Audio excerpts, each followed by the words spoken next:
अब बता दो, इस इतने बड़े संसार में भारत के अलावा किसी अन्य जगह पर कोई माँ इतने बड़े प्रश्न खड़े कर सकती है?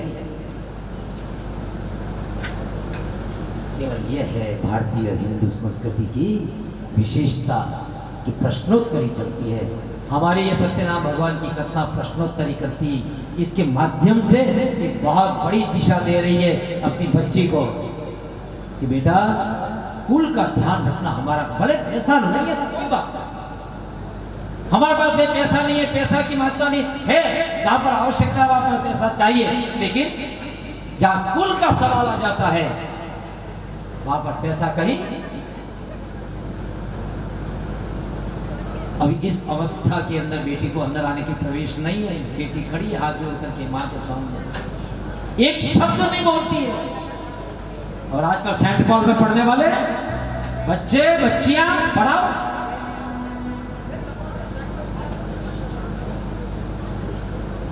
व्हाट आर यू डू तो डू शुड डू, कुछ नहीं।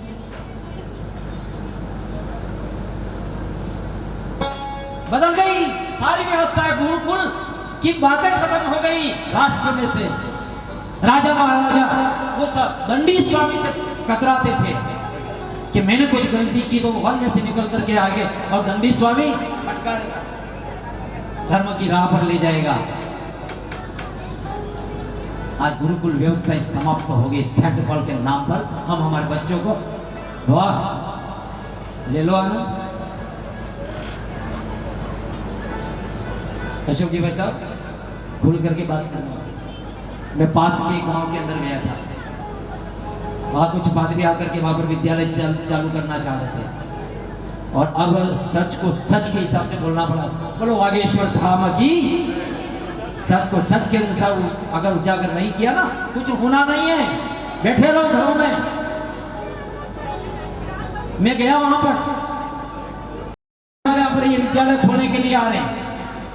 हमने बैठा कुछ समझाने का प्रयत्न किया कि तुमको पैसे देते, तुमको कुआं बनाने के लिए पैसे देते, तुमको घर बनाने के लिए पैसे देते, तुम्हारे इसलिए पैसे देते, तुम्हारे इसलिए। उसमें से एक युवा खड़ा हुआ मेरे सामने, और वो खड़ा होकर के मेरे सामने उसने प्रश्न उठाया, आपके बच्चे कहाँ पढ़ते हैं? और एक शब्द बोलूं, बुरा मत मानो, बाजारियों के छोरे कहाँ पढ़ते हैं?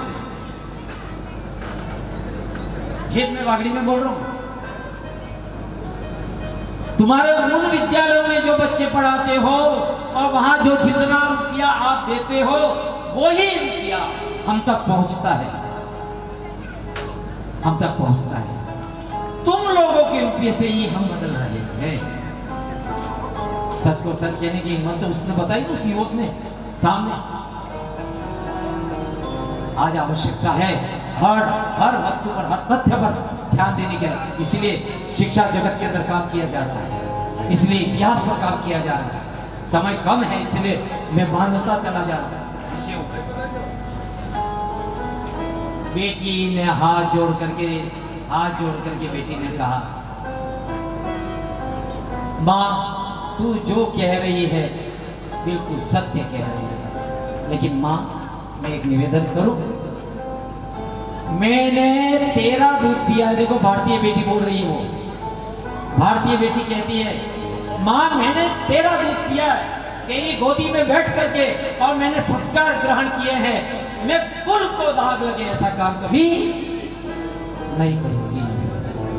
तेरे को ऐसा लग रहा है ना, मेरे ऊपर शंका हो गई ने? बेटी विनम्रता पूर्वक, माँ कुछ नहीं था, मैं गई थी वहाँ, एक सत्यनारायण भगवान की कथा चल रही थी, वहाँ पर कथा में ये आया कि जब तक कथा पूर्ण नहीं हो तब तक जाना नहीं चाहिए, प्रसाद ले करके ही जाना चाहिए, इसलिए मैं वहाँ पर बैठी थी। लेकिन माँ यदि फिर भी तेरे को विश्वास नहीं है, ये देख मैं तेरे लिए प्रसाद लेकर के आई हूँ। और जैसे ही प्रसाद देखा, माँ की तंद्रा खुली और माँ ने कहा कि वो जो संकल्प लिया था वो पूर्ण नहीं हुआ, इसलिए इस प्रकार के संकट आए। उसने कि बेटी तेने आज मेरी आंखें खोल दी। जीवन में कभी कभी संतान भी माता पिता की आंखें खोलते हैं, ध्यान रखना। कुछ परिस्थितियां ऐसी जन्म लेती है ना, तो संतान माता पिता की आंखें खोलती है। सत्यनारायण भगवान की कथा कहती है, ये प्रसंग आता है, बेटी ने सच तो उगला उनके सामने, उन्होंने तुरंत ही कथा की। कथा करने के बाद में वह भगवान से प्रार्थना करने लगे। प्रार्थना के अंतर्गत में बोलने लगी, मंगल भवन मंगल, मंगल भवन मंगलहारी, नवम दशरथ अजिर बिहारी, नवम दशरथ अजिर बिहारी, मंगल भवन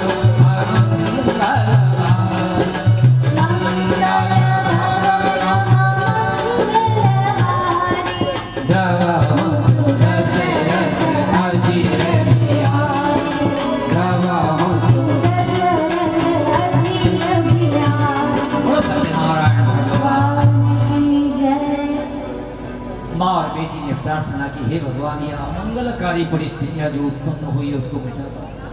हमको नहीं मालूम कि हमारे पतिदेव कहाँ हैं, हमारे जमाई कहाँ हैं। जैसे ही शाम के समय में कथा हुई, रात को लगभग 11:30-12 बजे तक वो प्रार्थना करती रही, नैनों में आंसू। भगवान ने कहा अब यहाँ पर शुद्धि होनी चालू हो गई है। कलावती और लीलावती ने जैसे ही पूजा की, भगवान ने उसे राजा के सपने में आके कहा कि हे राजा, तेरा राज धर्म नहीं निभाया, तेरे यहाँ पर दोनों बंदी तेने रखे हैं, उनके बारे में तेने पूरी जानकारी नहीं ली। तेरा राजकर्म था कि तू उनसे पूछता पूरी बात, लेकिन तेने उसकी बात सुनी नहीं।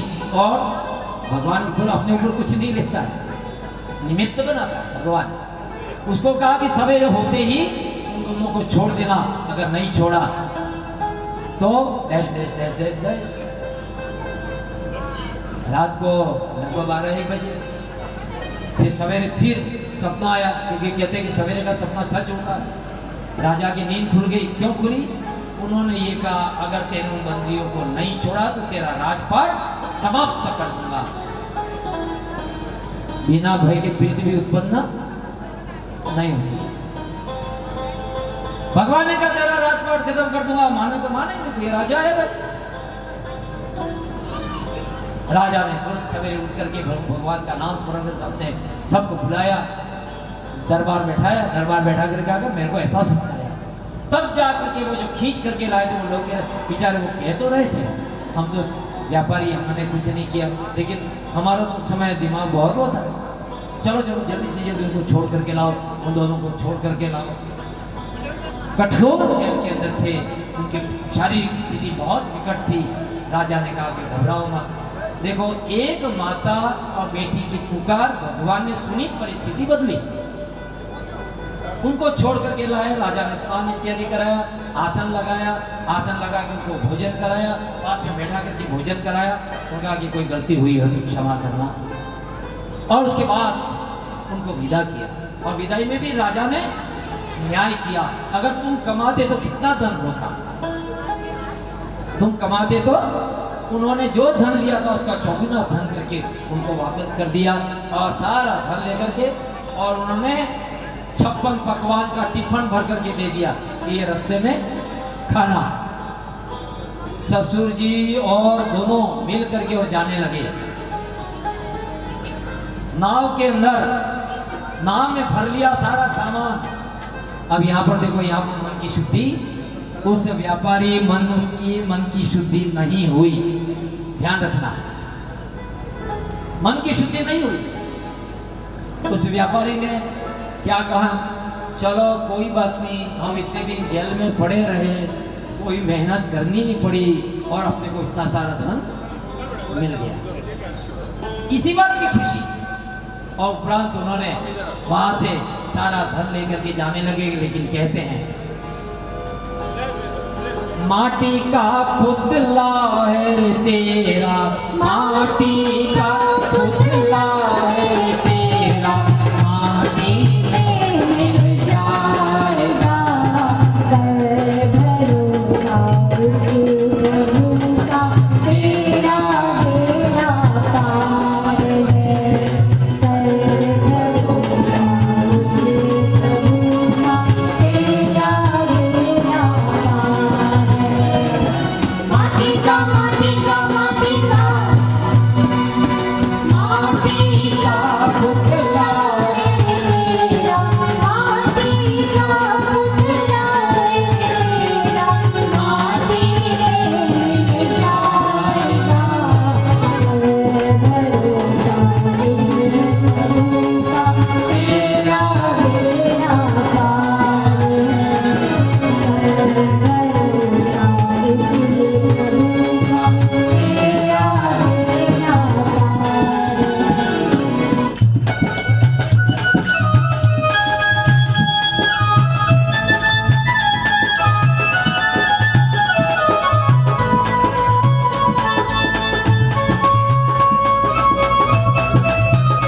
एक जगह गए, नाव को रोक करके वह नीचे उतरे।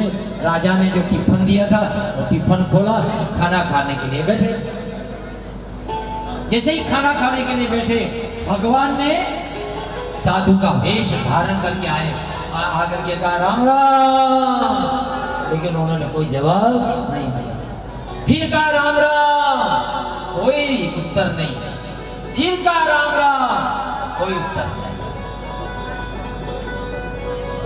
वो साधु ने देखा कि फिर भी उनको छेड़ो, क्या मतलब, तुम्हारे इस नाम में क्या है, तुमको क्या मतलब, अरे तुम तो साधु हो, सन्यासी हो, तुम्हारे इससे मतलब क्या है, तो क्या कहने लगे।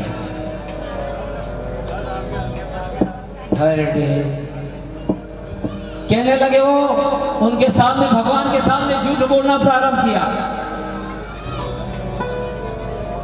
हरड़े बीड़े आवले चौबची सत्तावन, हरड़े बीड़े आवले हल्दी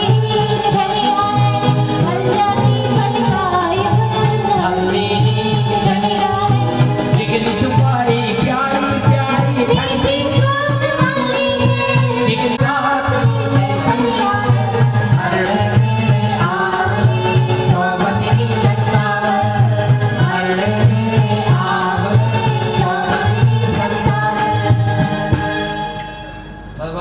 कह रहा है कुछ नहीं, अंदर तो हरड़े ने भेड़े ने उनको ये, और हमारे घर पे पशु है तो हमने कुछ पत्ते तथास्तु। अब वो चेतना जागृत हुई, वो जागृत हुए, और उसके बाद में मन में एक कठोरता से विचार, मरे तो मेरे ससुर जी मरे, मैं क्यों। मन का भाव बदलता है ना जब आपत्ति आती है। फिर भी काफी ससुर जी है, पानी लोटा लेकर के छपाछप डाला, मूर्छा हटाई, कहा कि ससुर जी जरा चेतो, ये जो परमात्मा रूपी जो पुरुष होते हैं, परमात्मा रूपी पुरुष, उनके सामने इस प्रकार से तुम झूठ बोलते हो, और इस झूठ का ये परिणाम है। भारत राष्ट्र में भी आज दिन तक झूठ बोला जाता है, आज दिन तक। हमारी संस्कृति के बारे में वामपंथियों ने कितना लिख दिया, और आज क्षेत्र के अंदर काम हो रहा है, राम हमारे नहीं है, कृष्ण हमारे नहीं है, तुम्हारे ये धोनी नाम हटाओ।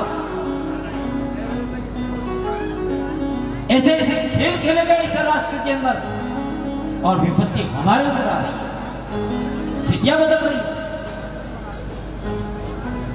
कहा कि ये झूठ बोल बोल करके आपने ये स्थिति की है। चलो वापिस परमात्मा के पास। अब यहां पर ध्यान करना, ध्यान क्या करना है। पहले शतानंद के समय में भगवान अंतर ध्यान हो गए, यहाँ अंतर ध्यान नहीं हुए। क्यों? कलावती और लीलावती धर्मपरायणा होकर के घर में पूजन पाठ कर रही थी, उनका प्रताप था। ससुर जी को कहा वो सामर्थ्यवान देव है, चलो। वो वहां से चलते वो जो पगले वहां पर पड़े थे, उन पगलों को देखते देखते वहां पर गए, और दूर से दंडवत त्राहिमाम प्रभु, हम तो ना आदि जानते ना अनादि जानते, हम तो मूर्ख लोग हैं, हम कुछ नहीं जानते। देखो यहाँ पर भी भक्ति नहीं मांगी जाती है, भक्ति मांगना बड़ा टेढ़ा काम है। प्रभु जैसा था वैसा कर दो, ये भगवान ने कहा ज्यादा मत बोलो, होशियारी ज्यादा करता है ना, अब तू जा रहा परिवार में, ये तो कलावती और लीलावती वहां पूजन में रत रहे, इसलिए परिवर्तन हो रहा है। अब तू झूठ बोलना बंद कर और तेने जो प्रतिज्ञा की उस प्रतिज्ञा को पूर्ण कर। अब जाकर उसके समझ में आया, अरे मैंने वो जो प्रतिज्ञा ली थी वो पूरी नहीं की। उन्होंने तुरंत ही हाथ जोड़ करके यहाँ फिर मन की शुद्धि होती है। माँ सत्यनारायण भगवान की कथा की कि कोई हलचल नहीं, आराम से स्थिर हृदय से वो नाव के पास में गए, भगवान का स्मरण करते करते। अब यहाँ से धन हट गया, यहाँ पर कौन आ गया? भगवान। भगवान का स्मरण करते करते नाव के पास में गए। ये था सारा धन था, तुरंत ये नाव लेकर के गाँव गए। वहाँ गाँव जा करके और गाँव के किनारे जैसे ही पहुंचे, लोग दौड़े दौड़े दौड़े दौड़े दौड़े दौड़े दौड़े कलावती और लीलावती के पास में गए। जाकर के कहा सेठ जी और सेठा ने अपने जमाई सब आ गए हैं। उस समय भी कलावती और लीलावती सत्यनारायण भगवान की कथा कर रहे थे। कलावती ने पूजा में बैठी हुई, युवावस्था थी कलावती की। लीलावती ने कहा कि बेटी देख, मेरे को जाने दे जल्दी, क्योंकि वो ये समझेंगे कि हम इतने वर्षों के बाद में आ रहे हैं, फिर भी परिवार वालों को कोई चिंता नहीं है, मैं जा रही हूँ तो सेवा करके आना। और ऐसा करके लीलावती चली गई। कलावती का मन चंचल हुआ। चंचल मन के कारण उसने पंडित जी को कहा, फटाफट कथा पूरी कर दो पंडित जी, मेरे को विवाह पर जाना है। और उस भाव को लेकर के कथा बहुत जल्दी शीघ्रता में पूरी हुई। लेकिन आरती हुई, सब कुछ हुआ, लेकिन उस विवलता में, उस आकुलता में, उस व्याकुलता में वह स्वयं प्रसाद लेना।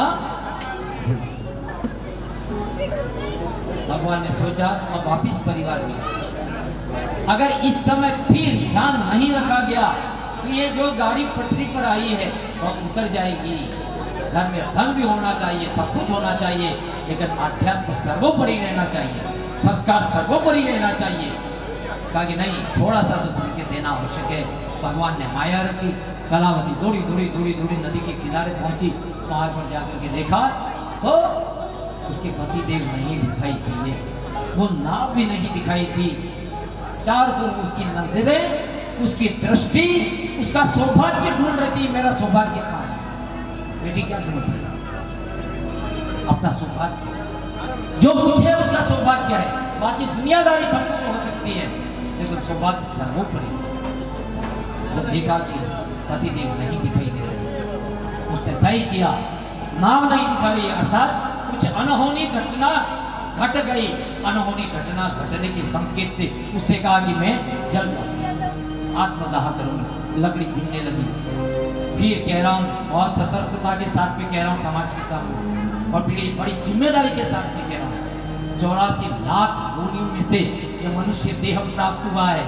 सत्यनारायण भगवान की माँ अपनी बेटी का हाथ पकड़ करके कहती है, बेटी ये आत्महत्या है ना, वो पाप। कथा मामूली नहीं है। फिर कह रहा हूं, आज पंखे से लटक रहे हैं, माँ ने कुछ कह दिया तो जहरीली दवा पी गए। परिस्थितियां क्या है आज?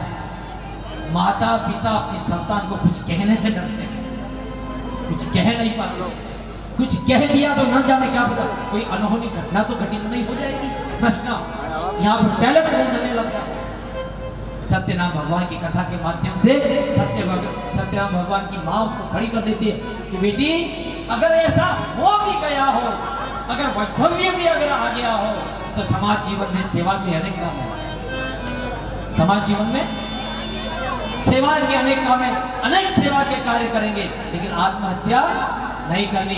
फिर भी विश्वास रख प्रभु पे, हम भगवान की प्रार्थना करते, अर्चना करते हैं, सब स्थितियां सुधर जाएगी। और उसने बैठाया अपनी बेटी को, पास में बैठाया। यह है माँ। बेटी जब निराश हो जाती है किसी भी कारण से, बेटी निराश हो जाती है, बेटा निराश हो जाता है, माता पिता का कर्तव्य है कि धैर्य रखें और धैर्य के साथ में खड़े होकर के और परिस्थितियों को बदलने का प्रयत्न करें। माँ ने रोक लिया उसका, कहा नहीं। फिर वो बैठ गई पालथी लगा करके उस विश्वास के साथ बेटी को लेकर के बैठी। माँ ने प्रभु की आराधना की, और प्रभु की आराधना के साथ में कहने लगे,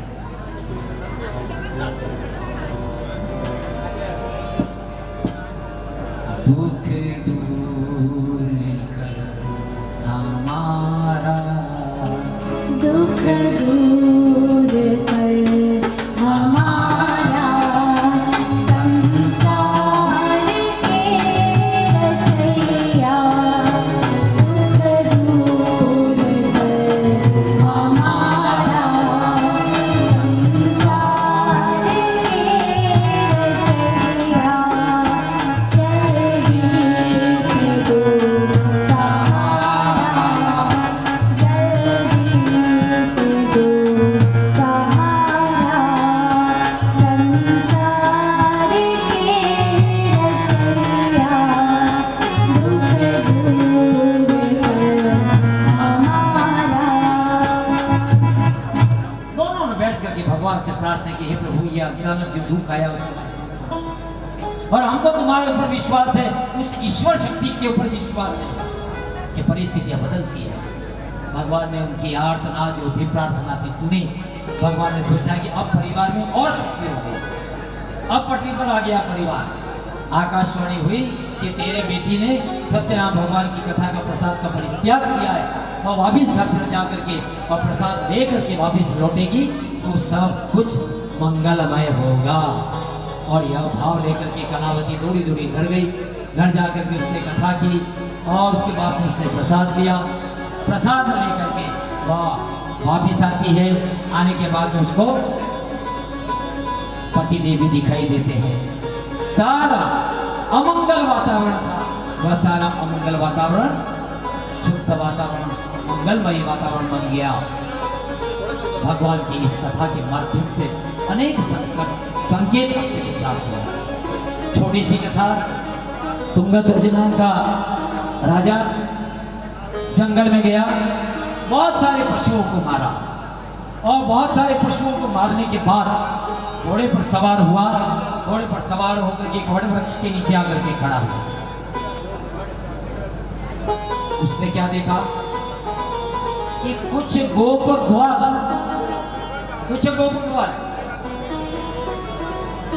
किसी भगवान की पूजा कर रहे हैं। राजा अहंकार में घोड़े से नीचे उतरा नहीं, उसने भगवान को प्रणाम तक नहीं किया, और अहंकार के अंदर वह बैठ गया घोड़े के ऊपर, देखने लगा। ग्वालों ने क्या किया, जो प्रसाद का दोना था वो दोना ले करके और वो राजा के पास ले गए। राजा को क्या लगा, ये गोपगवाल इनके हाथ का मैं खाऊं, मैं इनका हाथ का नहीं खा सकता। प्रसाद किसका था, प्रसाद भगवान का, सत्यनारायण भगवान का प्रसाद था। लेकिन मन का घमंड ये जागृत हुआ। वो जो दोना लेकर के गए, राजा ने उस दोनों को लात मारा। जैसे ही लात मारी उछल गया। उछलने के बाद में वह जितना प्रसाद था वह कण कण कण कण। भगवान यहाँ पर रुष्ट हुए। राजा अपने राजमहल की तरफ, राजा था अच्छा, लेकिन एक गलती हुई। वह घोड़े पर बैठ करके जैसे ही राजमहल में गया, एक कोई बिल्ली ने रास्ता काटा, कोई छींक रहा है, कोई अपशुकन होने लगा। उसका सिंहासन ढोला ढोला उसको नजर आया, दृष्टि में आया सिंहासन, घबरा गया। वो जाकर के राजगद्दी पर बैठा। राजगद्दी पर बैठ करके था तो राजा, आखिर में उसके भीतर राज धर्म का सोचा, ऐसा हुआ था। सोचते सोचते उसका हाथ गया या मुकुट पर। उसने मुकुट पहन रखा था सोने का, और कहते हैं कि सोने के अंदर कलयुग का वास होता है। वह जो सोने का मुकुट था उसके माथे पर, वह पसीने से लथपथ होकर के वह सोने का मुकुट जैसे ही उसने नीचे रखा, वह कलयुग रूपी जो उसका मन था वह परिष्कृत हुआ, और उसको लगा कि मैंने गाय चराने वाले वो भगवान का यजन पूजन कर रहे थे, और वो लेकर के आए प्रसाद। और मैंने उसको ठुकरा दिया, उसी का परिणाम है। सत्य को उसने स्वीकार किया। सत्य को स्वीकार करने की भी हिम्मत चाहिए। हम अपने घमंड में रह जाते हैं ना, हम सत्य को स्वीकार करेंगे ही नहीं तो फिर मरते रहो। भगवान के सामने किसी की नहीं चलती, ईश्वर के सामने ठीक है, कुछ लोगों के सामने अपनी चला लो, लेकिन ईश्वर के सामने नहीं चलती। लेकिन राजा बहुत अच्छा राजा था। वो दौड़ा दौड़ा वापस घोड़े पर बैठ करके जंगल में गया, उन्हीं गोप वालों को वापस बुलाया, बैठाया, कहा बेटा अपने वापस यहाँ पर सत्यनारायण भगवान की कथा। उन्होंने सत्यनारायण भगवान की वहां पर पूजा अर्चना की। गोप वालों को ही कहा तुम्हारे हाथों से मुझे प्रसाद, तुम्हारे हाथों से मुझे प्रसाद। गोप वाले खुश हो गए कि वाह आज तो हमारे राजा इतने प्रसन्न हो गए।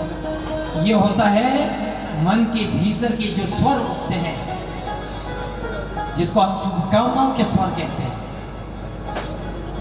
बच्चों के मन में। और बच्चों में भगवान का वास और बालकों में भगवान का वास होता है। उन्होंने राजा को आशीर्वाद दिया मन से कि राजा आज आपने हमारे हाथ से और प्रसाद ग्रहण किया। राजा ने अपना कर्तव्य निभाया, नहीं ऐसे नहीं काम चलेगा, तुमको मेरे साथ में राजमहल में चलना पड़ेगा। वो उन बालकों को लेकर के राजमहल में ले गए। राजमहल में ले जाकर के उनके साथ में फिर पूजा पाठ की, और पूजा पाठ करने के बाद में उनके पास में बैठा करके और उनको जो पूजा अर्चना भेंट देनी थी वो सब प्रकार की भेंट अर्पण की, और उसके बाद उनको विदा किया। राजपाट जैसा था वैसा का वैसा हो गया, जो कुछ बदल गया था उसमें सुधार हो गया। आज भी इसी बात की आवश्यकता है। समाज में कुछ गलतियां हुई हैं, उन गलतियों को भगवान के सामने क्षमा मांगते हो, उसको छोड़ो, सच को स्वीकार करो, और सच को स्वीकार करके सबको एक साथ लेकर के यदि हम चल पड़े तो मान करके चलना। सत्यनारायण भगवान की कथा कहती है वैभव संपन्न राष्ट्र का निर्माण है। कौन ऊंचा कौन नीचा, भगवान के आंखों के सामने सब समान है।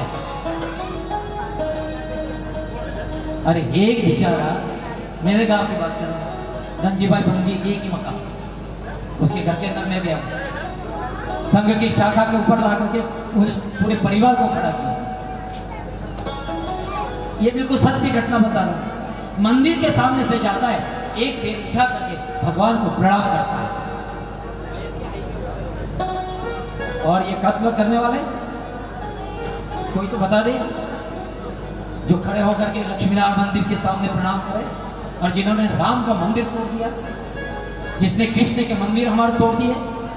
काशी विश्वनाथ का करो, उपासना करो ना, श्रावण मास के अंदर कर रहे हैं, अधिक मास है पुरुषोत्तम, संकल्प करो। अभी की हिंदू संस्कृति को कोई आंख नहीं दिखा सकता, करो तो सही। ताकत चाहिए भीतर से, उस फल को तैयार करना पड़ेगा, नहीं तो लव जिहादी घूम रहे हैं। बांसवाड़ा के अंदर 250 से 300 बच्चियां आज लव जिहाद के चक्कर के अंदर हैं। और सवेरे सवेरे हम अखबारों के अंदर जो समाचार आते हैं ऐसे, वो समाचार चाय के घूंट के साथ में हम पी जाते हैं, किसी को कुछ नहीं पता। ये जंगलों के अंदर बैठे हुए शंभुगिरी जी महाराज, ये बैठे हुए उधर सामरिया क्षेत्र है, उसके आगे जाओ, धर्मांतर लूट लिया। हम कितना भी बहुत गए, हमारी धरती तो खिसकती चली जा रही। किसके ऊपर हम खड़े हैं? आज उन परिस्थितियों को समझने की आवश्यकता है। हमारा कोई बंधु भागे नहीं, गया है तो हम लाएंगे वापिस, करें संकल्प, अन्यथा आने वाला समय बहुत बहुत बहुत निकट है। बंगाल का उदाहरण हमारे सामने है, अभी अभी का मणिपुर का उदाहरण हमारे सामने है। अरे एक गांव है, एक कोने में आग लगी है और हम सोए रहे, वहाँ आग लग रही है, ये आग मेरे घर तक नहीं पहुँचेगी, वही वहाँ से चलते चलते जिस समय मेरे घर के अंदर आकर के और वहाँ आग भड़क जाएगी, उस समय आप और हम कुछ नहीं कर पाएंगे। हम भी उसके दावा में उस अग्नि के अंदर स्वाहा हो जाएंगे, तब कुछ नहीं रहेगा। और बड़े लोगों ने कहा है अभी समय है, थोड़ा सा पसीना बहा दो तो धर्म बच जाएगा। और आने वाले समय में यदि हम सोते रह गए, फिर कितनी भी तलवार उठा लो, कितनी भी बंदूकें उठा लो, कितना भी कुछ भी कर लो, हम धर्म को बचा नहीं पाएंगे। अभी केवल पसीना बहाने की आवश्यकता है। सत्यनारायण भगवान की कथा कहती है। मैं आप सबको संबोधित करते हुए निवेदन कर रहा हूँ। ये सत्यनारायण भगवान की कथा छोटी सी है। मैंने अलग अलग विषयों को इस सत्यनारायण भगवान की कथा के माध्यम से आपके सामने क्या है, क्या मूल रहस्य क्या है, कौन पहुंचा वहां तक उस रहस्य तक। इसमें ब्राह्मण की भी कथा आती है, तो उसके साथ में भील की कथा आती है कि नहीं आती है। ब्राह्मण, क्षत्रिय, वैश्य और लास्ट में जाकर के बाल बालों की कथा। ब्राह्मण, क्षत्रिय, वैश्य और शूद्र, संपूर्ण 4 समाजों का यहाँ इसमें एकत्रीकरण है। 4 समाजों का एकत्रीकरण है। आज भी ये सारे समाज एक हो जाए, सारे समाज एक सूत्र में बन जाएगा, कोई छोटा नहीं, कोई बड़ा नहीं। हम सब आराधना करेंगे,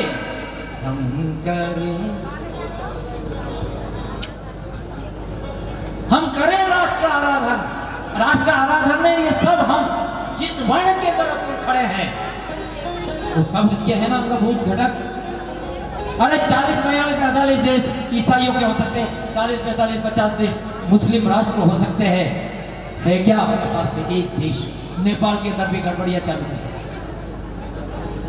यहां से भगाने की बात आई तो हिंद महासागर या तो बदल जाओ, या फिर हिंद महासागर में जाकर के उस पानी के अंदर जाने के अलावा कुछ नहीं बचता है।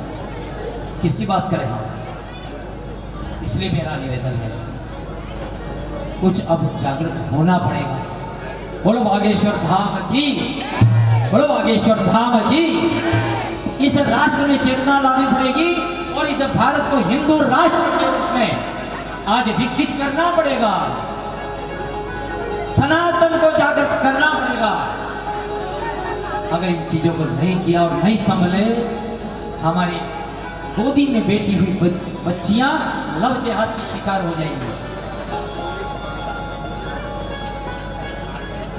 हमारे ये वनों में रहने वाले हमारे, मैंने आमंत्रित किया गया, आइए मंच पर आओ,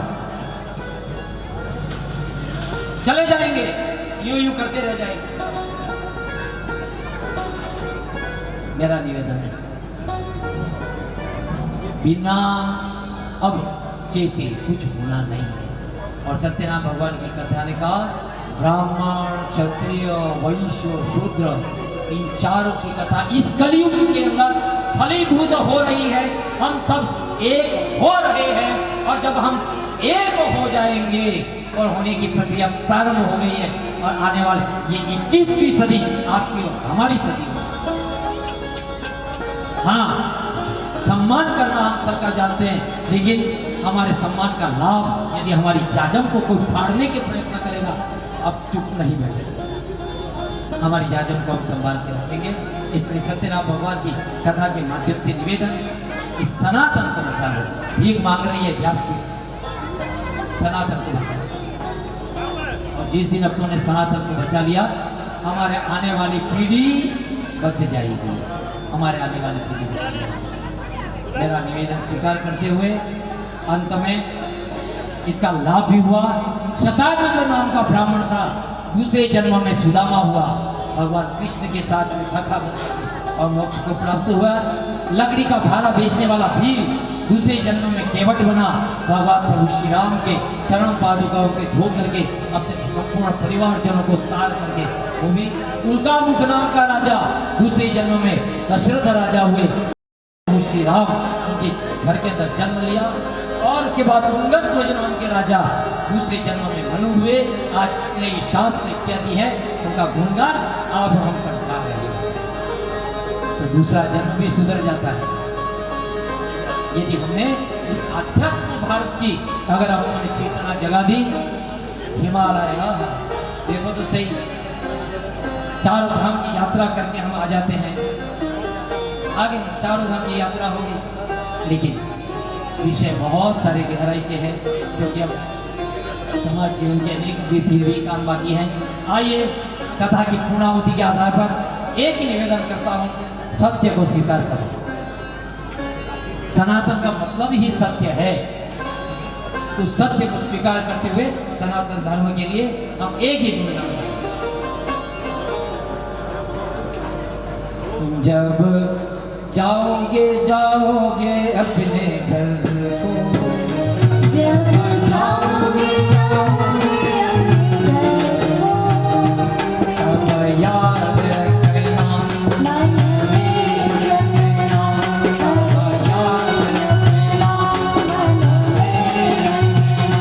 सत्य नारायण नारायण नारायण, सत्य नारायण नारायण नारायण। जब जाओगे जाओगे अपने घर को तब याद रखना, मन में रखना, हरे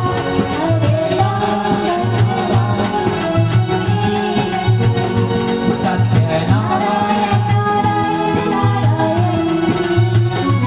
जब पाओगे पाओगे सुख मना, जब पाओगे पाओगे सुख, संपदा, जब पाओगे पाओगे सुख संपदा, नारायण नारायण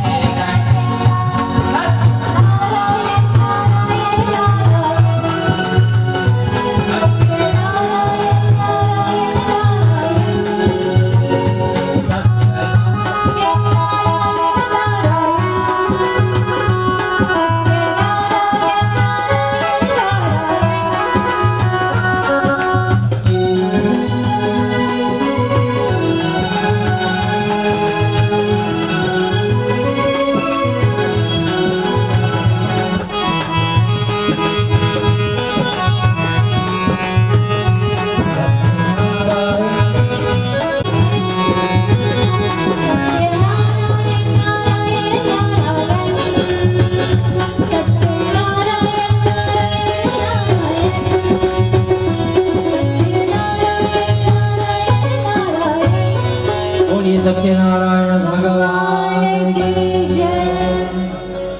बहुत ही मैं हृदय से आप सबका बहुत बहुत आभारी हूँ। कारण क्या है कि मैंने कई बार ये सत्यनाम भगवान में भगवान की सत्यता को जानते हुए सनातन को बचाने के लिए हम संकल्पबद्ध हों।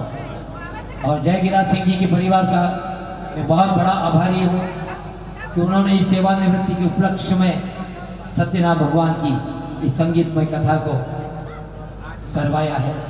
और अशोक जी मेहतवाला ठाकुर साहब और बाकी सब आप पधारे हैं। मैं आप सबका पूरे अपने समाज का भी अन्य हमारी अन्य समाज के बंधु भी स्नेह के कारण यहाँ पर सभी विराजमान है, उन सबके श्री चरणों में मैं नमन करता हूँ। यदि फिर भी ये तो कथा है, व्यासपीठ है, व्यासपीठ अपने सम्मान के अनुसार बोलती है, कहती है, लेकिन कोई शब्द कोई बात कहीं आपको ऐसा लगा हो कि ये नहीं बोलना चाहिए, लेकिन ये व्यासपीठ बोलती है। जब बैठता है तो फिर ब्रह्मांड के शब्द अपने आप आते हैं। फिर क्या है, और हमारे ऋषि मुनियों ने तो यही सिखाया, बोलना तो ताल ठोक करके बोलना। तो कुछ फिर भी कुछ ऐसी बात रही हो, मैं क्षमा चाहता हूँ और पुनश्च पूरे परिवार का मैं आभार व्यक्त करते हुए आइए जिमेंगे अपन, लेकिन उसके पहले अपन भगवान को जिमाते हैं। आइए।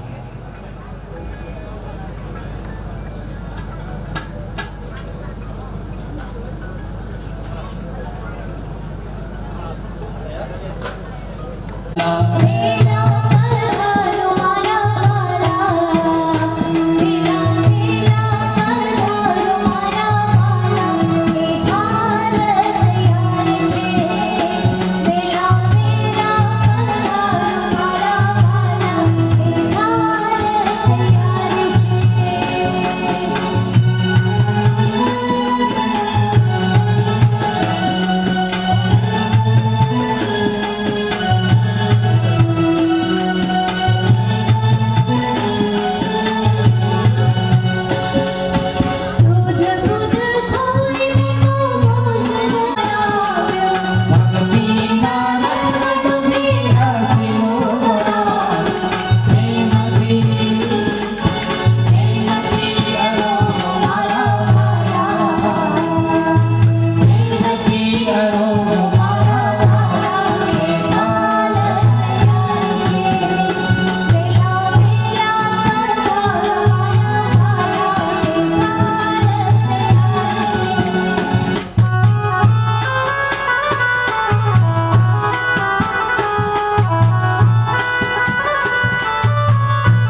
नारायण भगवान आइए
आइए, जहाँ से कथा को प्रारंभ किया था, संपूर्ण कथा माँ को समर्पित की थी।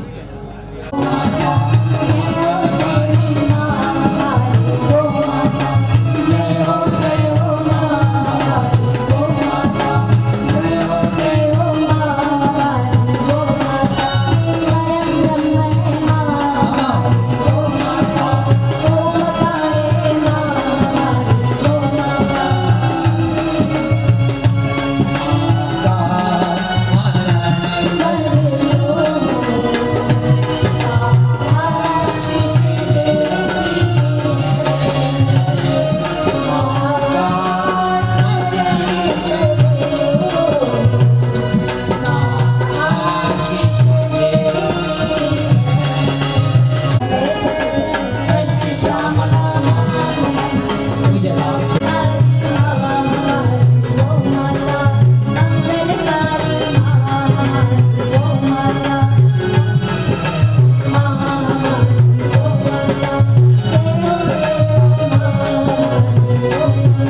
सत्यनारायण भगवान की जय आज के आनंद की जय भक्त और भगवान भगवान की जय भारत माता की जय सनातन धर्म की जय